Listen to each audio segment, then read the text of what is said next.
Namaskar Sathiyo, good morning everyone. My name is Malika Malhotra and I'm a Hindi news anchor with Z News, one of the leading news channels in the country. You might have seen me anchoring on my shows. Back to our theme for today, decoding the enigma. Enigma मुझे लगता है क्या होता है any situation which is difficult to understand, mysterious in nature, कुछ पहेली जैसा. और ज़िंदगी भी एक पहेली जैसी ही है. लेकिन जैसे जैसे हम अपनी लाइफ में आगे बढ़ते हैं, अपनी एक्सपीरियंसेस से सीखते हैं कि जो चैलेंजेस आ रहे हैं उनसे कैसे डील करना है. And I think it's a learning process जो पूरी लाइफ चलता है, ये जारी रहता है ज़िंदगी भर. और हम सब के लिए जो लाइफ लर्निंग प्रोसेस है वो लगभग एक सा ही होता है. हो सकता है किसी के लिए बिल्कुल अलग, कुछ बहुत यूनिक हो, बट मैं एक बड़े दायरे की बात कर रही हूँ. जब हम छोटे होते हैं या शुरुआती दौर में हमें बताया जाता है कि जो ट्राइड एंड टेस्टेड फॉर्मूलाज हैं या जो सेट थ्योरीज है लाइफ की, उनको चुपचाप फॉलो करो और एक सदा हुआ जीवन आपको मिल जाएगा. या फिर आप जो लाइफ थ्योरी एक्सेप्ट करते हैं और उसको फॉलो करते हैं तो उसके हिसाब से आपको प्रैक्टिकल लाइफ मिलती है. लेकिन मैंने अपने अनुभव से ये समझा है कि ज़िंदगी बने बनाए सिद्धांतों पर नहीं जी जा सकती, क्योंकि हम सबका समाज अलग है, हम सब की सोच अलग है, हम सबके हालात अलग है. ऐसे में 6 अरब लोगों की इस दुनिया में 6 अरब तरीके हो सकते हैं ज़िंदगी जीने के, और होने भी चाहिए. क्योंकि अगर हम किसी को कॉपी करते हैं, इमिटेट करते हैं, किसी के बताए रास्ते पर चलने की कोशिश करते हैं, तो इस प्रोसेस में कहीं ना कहीं हम खुद को खो बैठते हैं. और खुद को खोकर कभी कोई बड़ा नहीं बन पाया है. अगर कोई हो तो मुझे ज़रूर बताइएगा. तो कुल मिलाकर डिकोडिंग द एनिग्मा, या यूँ कहे इनकाउंटर विद एनिग्मा की सिचुएशन में आप कितनी समझदारी के साथ, कितनी सूझबूझ के साथ उस सिचुएशन को हैंडल करते हो, उस पहेली का परिणाम उसी पर निर्भर करता है. और अपनी लाइफ स्ट्रगल्स, संघर्षों के दौर में मैंने ये भी महसूस किया है कि अगर हम सब अपने हिस्से की जिम्मेदारी को ईमानदारी से समझते हैं तो हम जिंदगी की कितनी भी मुश्किल परिस्थिति क्यों ना हो, उससे जूझ भी सकते हैं और किसी भी पहेली को बूझ भी सकते हैं. आगे बढ़े उसके पहले मैं आप लोगों को एक कहानी सुनाना चाहूँगी. This is a German fairy tale called Rumpelstiltskin. और जैसा कि फेरी टेल्स का मकसद होता है, इसमें बहुत सारे लाइफ लेसन्स हैं. So this story is about a Miller and his beautiful daughter. ये लोग एक विलेज में रहते हैं और जो वो मिलर है उसको बहुत बातें करने का शौक है. वो लोगों की अटेंशन के लिए स्टोरीज बनाते हैं और कुछ भी बोलते हैं. और ऐसे ही अपनी इस आदत की वजह से, because he loves to amaze people, वो अपनी बेटी को एक बहुत बड़ी प्रॉब्लम में डाल देते हैं. वो एक दिन अपने दोस्तों से काम पर कहते हैं कि you know what, my daughter is not only very beautiful but she is very clever. वो धान से सोना बना सकती है, मतलब she can spin straws into gold. और सब लोग हैरान हो जाते हैं और देखते ही देखते ये बात पूरे विलेज में फैल जाती है और राजा तक पहुंच जाती है. तो किंग मिलर और उसकी बेटी को अपने पैलेस में बुलाते हैं और बोलते हैं कि मैंने सुना है कि आपकी बेटी ऐसा कर सकती है. तो वो जैसे ही किंग को कुछ समझाता, उसने बोला कि you leave now, I will put your daughter to test. He takes that girl into a room which is full of straws from floor to the ceiling, and right in the middle of that room there is a spinning wheel and reel. और वो उस लड़की को कहता है कि I will come back tomorrow morning. अगर तुमने इन स्ट्रॉस को गोल्ड में नहीं बदला, you must die, I will kill you. वो लड़की को रूम में लॉक करता है और राजा चला जाता है. और वो लड़की पूरी रात सोचती है, रो रही होती है, she is weeping, she is feeling helpless, hopeless, कि मैं किस सिचुएशन में फंस गई, and why did my dad do this to me. और उन्होंने ऐसा बोला भी क्यों, how is this even possible. और उतनी देर में there comes a short little man, an imp, who कहता है, did you just say that no one can do it? What if I tell you that I can, but I want something in return from you? So the first life lesson, there are no free lunches in life. It is always about give and take. अगर हम किसी की मदद लेते हैं तो हमें भी दूसरों की मदद करने के लिए हमेशा तत्पर रहना होगा. You can't always just take and not give. तो वो लड़की कहती है कि ठीक है, I am wearing this beautiful necklace, I will give this necklace to you but you help me. तो रात भर वो इम्प व्हील को स्पिन करता रहता है और सुबह जब राजा आता है तो he finds all that glittering gold there.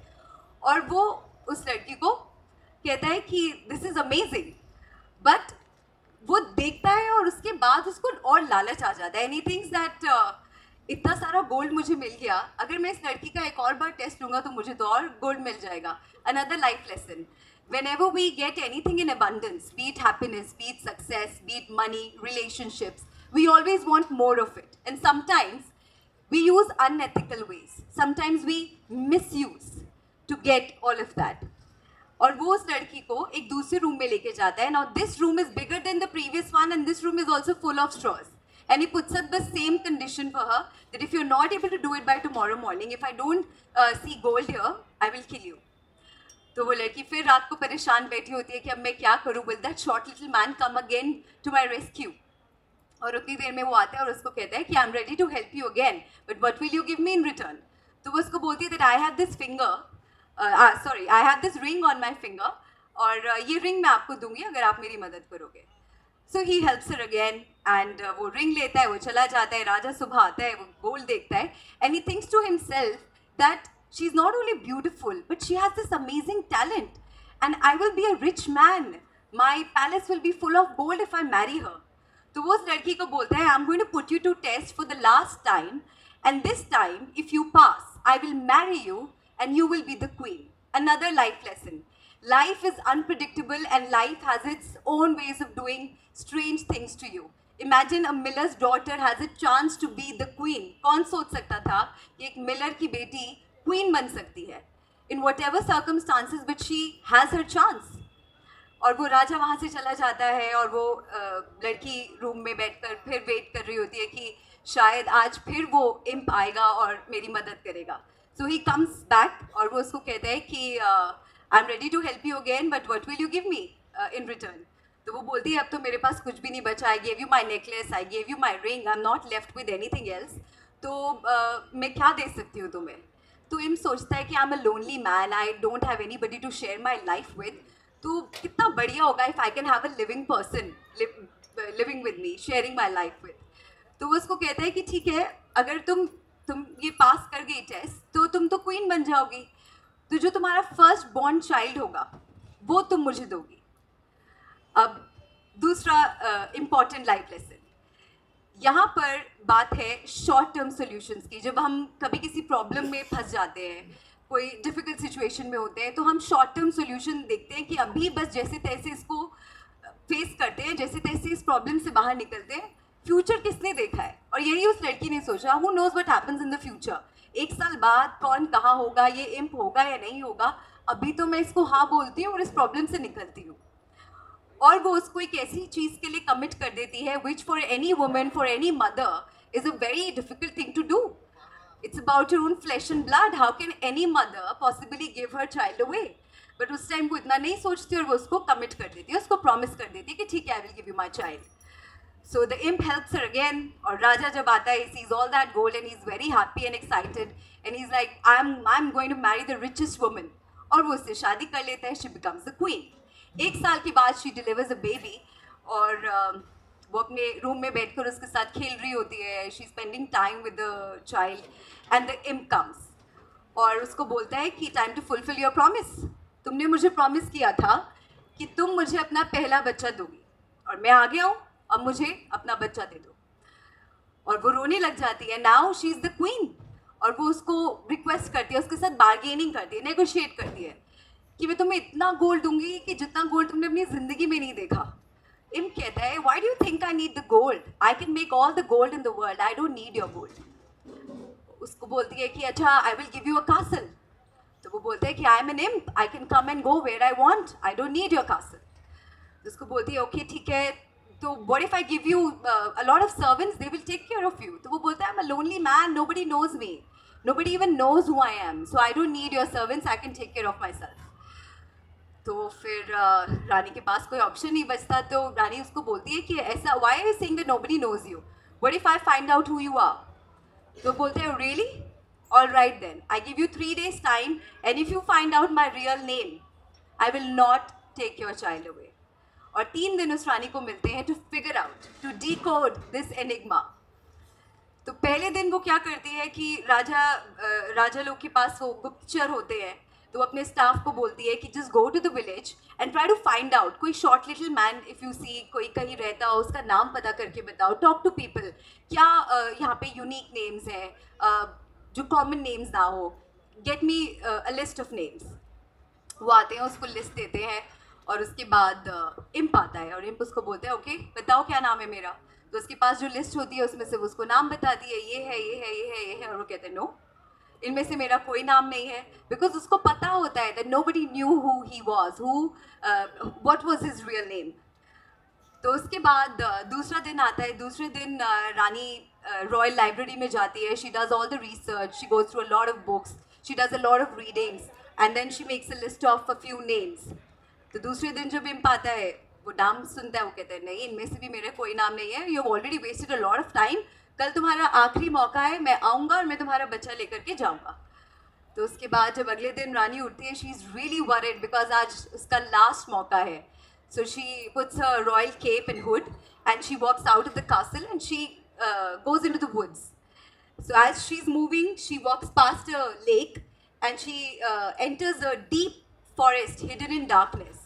And all of a sudden she sees a light of fire from far away and she hears a voice. And that voice sounds familiar. So she decides to follow that voice. वो धीरे धीरे आगे बढ़ती है और जहाँ से उसको आवाज़ आ रही होती है वो वहाँ तक जाती है और सामने किसे देखती है? सामने देखती है उस इम्प को, who is already celebrating, he is having a party, so it was like a bonfire, और उस bonfire के आसपास वो enjoy कर रहा होता है, he is dancing and he is singing. You know what he was singing? He was singing, tonight, tonight, my plans I make, tomorrow, tomorrow, the baby I take, the queen will never win the game, for the Rumpelstiltskin is my name. और रानी उसका नाम सुन लेती है and she comes back to the castle. तो वो जैसे ही वापस आता है और उसको बोलता है कि ओके टाइम अप, तुम्हारे 3 दिन खत्म हो गए एंड आई नो तुम अभी तक नहीं जानती हो मेरा नाम क्या है, so just give me the child so I can leave. तो उसके बाद बोलती है कि no, you will not take my child away because I know your name, you are Rumpelstiltskin। And as soon as he hears that he is fuming, he is angry, he's so angry, he's so mad that he stamped his feet on the ground and he stamped it so hard that it opened a hole in the ground and he falls down into it. And Rumpelstiltskin was never seen again. तो इस कहानी से हमने क्या सीखा? जब हमारे सामने एक बहुत मुश्किल सिचुएशन होती है जैसा कि उस रानी के सामने आई, it was about her child and she didn't want to let go of her child. उसने बहुत समझदारी के साथ, पेशेंस के साथ, सूझबूझ के साथ और मेहनत के साथ इस एनिग्मा को डिकोड किया। Imagine she is the queen, she has the money, she has the power, she has the influence, she could have use an unethical way also to deal with this problem, but she did not do that. She accepted the fact that yes I did commit to it, I did make a promise and I have to do something about it. She did not run away from it. And she did whatever she could in her capacity to decode this enigma and to come out of this problem. और इसी तरह से अगर हम कहें कि मुश्किलें नहीं आएंगी तो इसका जवाब है बिल्कुल नहीं। मुश्किलें आती रही हैं, आती हैं और आती रहेंगी, लेकिन क्या मुश्किलों से बचा जा सकता है? बिल्कुल बचा जा सकता है। मुश्किलों के बीच से बचाव का रास्ता निकाला जा सकता है और यकीन मानिए अगर आप ऐसा कर लेते हैं तो कोई ना कोई मंजिल आपका इंतज़ार ज़रूर कर रही होती है। प्रॉब्लम तब होती है जब हम गिव अप कर देते हैं। बिकॉज अगर मैं अपनी लाइफ एक्सपीरियंसेस के बारे में ही आपको बताऊँ, when I look back my school days, my student life, ऐसा नहीं है that I was always clear that what I wanted to do with my life. शुरुआती दौर में लाइफ के ना आपके पास कोई विजन होता है, ना आपके कॉन्सेप्ट्स क्लियर होते हैं। हम बस उम्मीद कर रहे होते हैं कि कहीं ना कहीं से हमें थोड़ी गाइडेंस मिल जाए, हमें कोई बता दे कि हमें क्या करना चाहिए। और मेरे साथ भी लाइफ में कुछ ऐसा ही हुआ। When I was in school, this is a very interesting experience of mine. When I was in school, in 11th standard, I had PCM, Physics, Chemistry, Maths as my main subjects. I was a science student. और 11th मेरी life का academically it was the worst year. And जैसे तैसे मैंने 11th पास की थी with grace marks, I remember, in physics. So when my 12th started, I sat my parents down and I told them कि मम्मा पापा मुझसे नहीं हो रहा है, मुझे साइंस में बिल्कुल इंटरेस्ट नहीं आ रहा है, एंड 11th में मेरा इतना ख़राब परफॉर्मेंस रहा है, और अगर 12th में भी ऐसा ही हुआ, so what will I do with my life? It is about my career, it is about my future. So thanks to my parents, they did not judge me, they did not scold me, they did not beat me. They just supported me, and my father, I still remember, he asked me, "Beta, what do you want to do? क्या करें? हम क्या कर सकते हैं?" तो मैंने बोला, "पापा, can you please come to me and meet my principal with me?" तो मेरे डैड और मैं हम हमारे प्रिंसिपल के पास गए और ये प्रॉब्लम उनको बताई कि मुझे साइंस नहीं करनी है, आप मुझे कॉमर्स दे दीजिए। तो मेरे प्रिंसिपल ने कहा कि हमारे स्कूल की हिस्ट्री में ऐसा कभी नहीं हुआ है, but we'll try and make an exception for her. So business studies, accounts और इकोनॉमिक्स का एग्ज़ाम आपको देना होगा, 70 मार्क्स का एग्ज़ाम होगा, and if you are able to pass तो we'll shift you to commerce.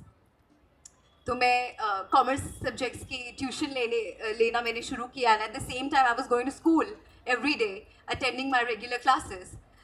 So when finally the exam date came, I didn't show up. I got cold feet, I got scared, और मैंने वो exam नहीं दिया, जिससे मैंने 12th में science में ही कंटिन्यू किया, और उसका नतीजा ये रहा कि 12th में मेरी परसेंटेज बहुत अच्छी नहीं थी, जिसकी वजह से I missed out on a lot of opportunities. हमेशा मेरे पेरेंट्स ने मेरा साथ दिया, हमेशा उन्होंने मुझे सपोर्ट किया, हमेशा मुझे गाइड किया, और फिर मैंने करियर काउंसलिंग ली, और जो मेरे काउंसलर थे उन्होंने मुझे जर्नलिज्म से इंट्रोड्यूस किया, और उसके बाद मैंने अपनी ग्रेजुएशन की, पीजी डिप्लोमा किया radio and television journalism. I did my masters in international journalism from Cardiff university, and now I am doing my dream job. And मुझे ऐसा लगता है कि हम सबकी लाइफ जर्नी में बहुत सारे स्ट्रगल्स होते हैं, उन स्ट्रगल्स से हमें कभी हारना नहीं है, कभी परेशान नहीं होना है। ऐसा नहीं है कि मेरे लिए ये जर्नी बहुत आसान रही, मुझे भी बहुत रिजेक्शंस फेस करने पड़े। I had to go through a lot, बहुत सारे नास्टी कमेंट्स, डिमीनिंग कमेंट्स मैंने भी सुने, और कई बार ऐसा लगा that maybe I am not meant for it, maybe I should just try something else, I should quit, but I did not give up. और मैं बिकॉज मुझे लगता है टाइम खत्म हो चुका है, तो I would just like to conclude by saying that सबसे पहली चीज़ जो आपको याद रखनी है वो ये, that time is your greatest asset, use it wisely, use it wisely, love your family, be grateful for your parents, because there's no one who can love and support you like the way they do. Always be there for them, thank them for their selfless love and unconditional support. Work very hard, live your passion, and embrace the uncertainty of life. Last but not the least, be authentic. It will take you places. Thank you so much.